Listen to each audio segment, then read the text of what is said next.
As clinicians, we know that treatment is effective. The hundreds of veterans telling their stories on MakeTheConnection.net underscore that fact. We also know the hardest part of treatment often is taking the first step. The key to getting veterans on the path to recovery, to living a more fulfilling life, is helping them reach the point where they can take the first step to reach out for support and seek treatment. One night I just sat there and talked to my parents at the dinner table. I was just over there, having dinner with them. And I just said, you guys, I think I need to talk to somebody. I don't want to be one of those folks that, waited until it was too late, and then things are totally spun out of control.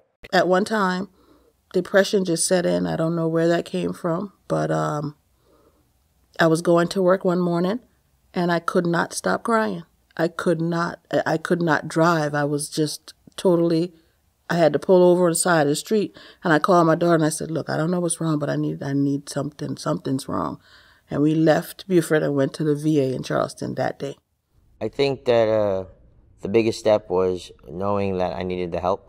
There's all the precursors going to it, like, breaking down and being depressed and, having emotional fits that you just can't control, things like that, and then rage and things. But the biggest thing was knowing and accepting the fact that I needed help.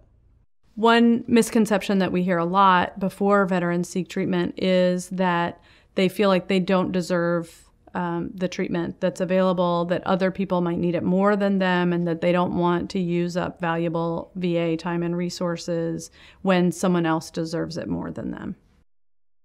It's hard to walk in and seek treatment for whatever you have going on when you're sitting next to a double amputee or a guy with a traumatic brain injury or whatever. I just went on what I was doing.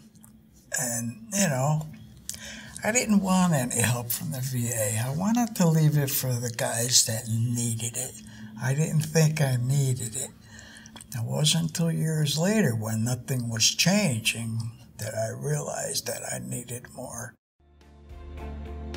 Make the Connection can help veterans take that first step by sharing these videos from veterans who have made positive choices to change their lives for the better. Clinicians can help ease the transition into treatment and support.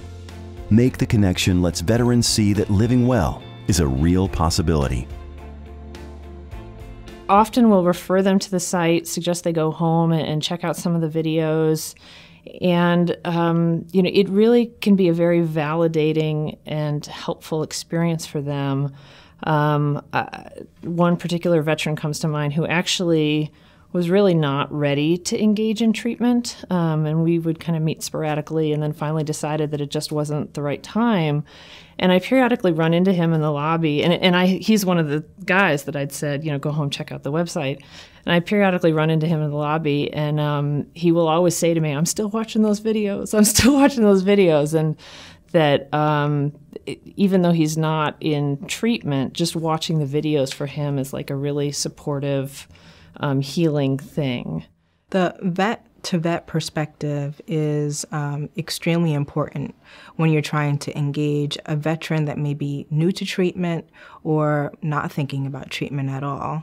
And so Make the Connection can sort of fill the gap in that way as well. Something about hearing another veteran talk about similar experiences seems to be the missing link for a lot of our veterans. Some of the things that I've heard after someone has engaged in treatment is that they really did feel understood and that they really did learn that mental health treatment could make their lives better in a number of ways. And a lot of times we hear veterans say they realized by getting treatment that they weren't alone after all. There are plenty of reasons not to walk in and take the first step, but there are more reasons to step in and just start it. And it's always hard to start something new, but once you do, once you take that first step and all the odd parts that you can't visualize and all the parts of it that were scary because you weren't sure what it would be like kind of set into place around you, and you say, okay, this isn't abnormal, this isn't weird, this is okay.